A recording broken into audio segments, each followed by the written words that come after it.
Watch this video and then we'll talk about it. Alimony is support paid to an unmarried partner after you break up. It's a play on the word alimony. Alimony is hard to get. Very few states recognize it. In those cases, there needs to be a very clear contract. To be safe, before you move in with someone, enter into a cohabitation agreement. Now, whenever I make videos warning women to not be financially dependent on a man, especially if you're not even married to that man yet, I get no shortage of women trying to find and explain loopholes and things you can do to get out of that situation. Or like somebody commented, you can just get palimony if you live with a man and you're not married to him. Things like this are said by people who probably watched an episode of Divorce Court and heard that term and then just ran with it, and now they're a self-appointed divorce lawyer with no degree.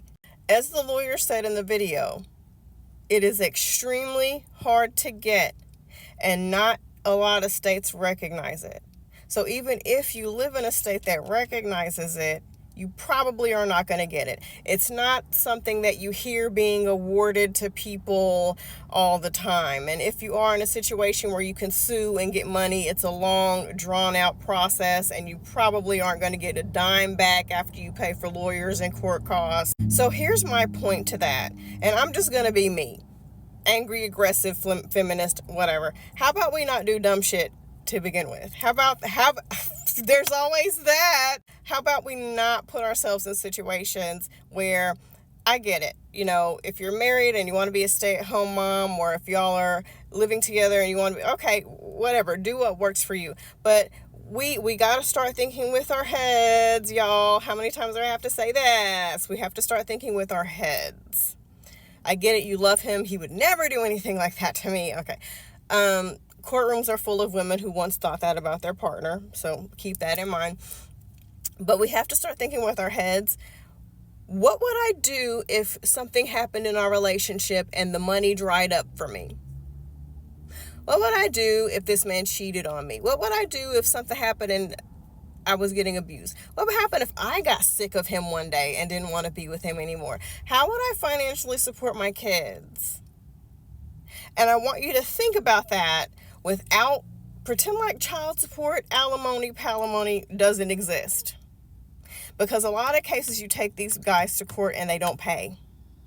There's been some hard-working men who have quit their jobs or faked a disability or moved out of the state or moved out of the country because they did not want to pay child support, because they did not want to pay alimony. So you have to plan if it, takes a long time for me to get a judgment on alimony and child support, if I don't get alimony and I just get child support, or if I don't get a damn thing, how am I going to support myself and my kids? Because I hear so many stay-at-home wives and girlfriends and moms say, well, I'll just put him on child support. I'll just get alimony. And it's coming from a place of you don't know what you're talking about. I'm telling you guys, I have lived this, and I have been in close proximity to women who have lived this because of the content that I make, because of my own life experiences, being in group therapy with women and women's shelters who have gone through this. It's not as easy as just doing it, because even if you just do it, they just won't pay it if they don't want to. So you have to make a plan. What does it look like with me standing on my own 2 feet? If this man does not come through and do what he's supposed to do, how am I going to take care of myself and my kids? So many women end up penniless with nothing. And it's so unfortunate. You're living this particular lifestyle, or maybe you're not even rich. You're just, you're paying your bills, you're doing what you're supposed to, you're living an okay lifestyle, you're not homeless, and now you're starting at square one. You're starting lower than you were before you met him, because you gave him everything and you put all your eggs in one basket and you loved him and he was so attractive and y'all have such a good time together and he would never do anything to hurt me, and now he's screwed you over and now you have nothing. Here's what I want people to understand. Amazing men turn into horrible men all the time. At the very root of it, we're people. We're people. And we are one decision away from completely ruining our lives or someone else's. We are Imperfect human beings. That's why there's whiteout, erasers on pencils, a delete button and a backspace button, Control-Alt-Delete, end task features. That's why we have those, because we screw up. We make mistakes. Sometimes you might say, well, my partner would never cheat on me. There could be a situation that comes up that causes it to happen. You don't know. My partner would never hit me. Okay. What happens if they lose their job and they're stressed out about money? Well, I would never get sick of my partner. I love my partner. 20 years down the road, you're tired of griping at them to pick up their fucking socks. They're ignoring you. People, even if nothing horrific happens, what if your partner passes away suddenly or becomes ill suddenly and they can't work, or they get laid off, or their business just stops businessing and they're not getting any work? Then what? We always have to be prioritizing what's in our best interest, because I promise you these men will. At the very least, they're going to know that they can stay at their homeboy's house if you kick them out. At the very least, they can buy a plane ticket and ditch you and leave this country. And unfortunately, as we've seen repeatedly, men are murdering their families when times get hard.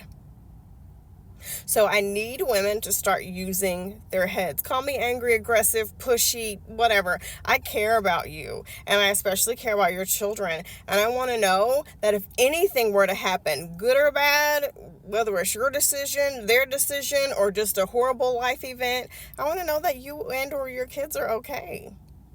That's all I want for women. And it's very unfortunate to constantly have women troll me in my comment sections arguing about why they shouldn't have their best interests at heart.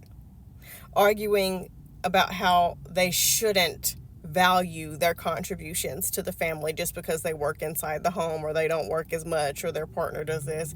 It's heartbreaking. It's heartbreaking, because you're basically telling me I'm okay with putting my future in somebody's hands because he's funny and he makes me laugh and he's amazing today. I'm okay with not knowing how I'm going to support myself and my kids if something happens. I'm okay with that. That is scary. That is scary. That is horrible. We have to start prioritizing our futures. Even if we don't give a shit about ourselves, we always got to be prioritizing the futures of our children. Don't put all your trust in anyone. I don't care how much you love them. I get it. He's amazing. Aww. Y'all had a beautiful wedding.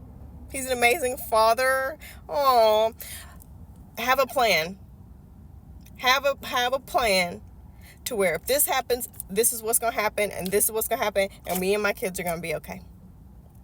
What's so bad about making a plan? What's so bad about that? What's so horrible about that? Best case scenario, you have lots of money saved up that you can pass down to your kids or for an emergency. Best case scenario, you have a plan of escape for you and your kids, and you can take care of yourself. Even if you don't have to escape, if something happens and y'all need money, you and your kids will be okay. What's so wrong with that? Answer that quickly.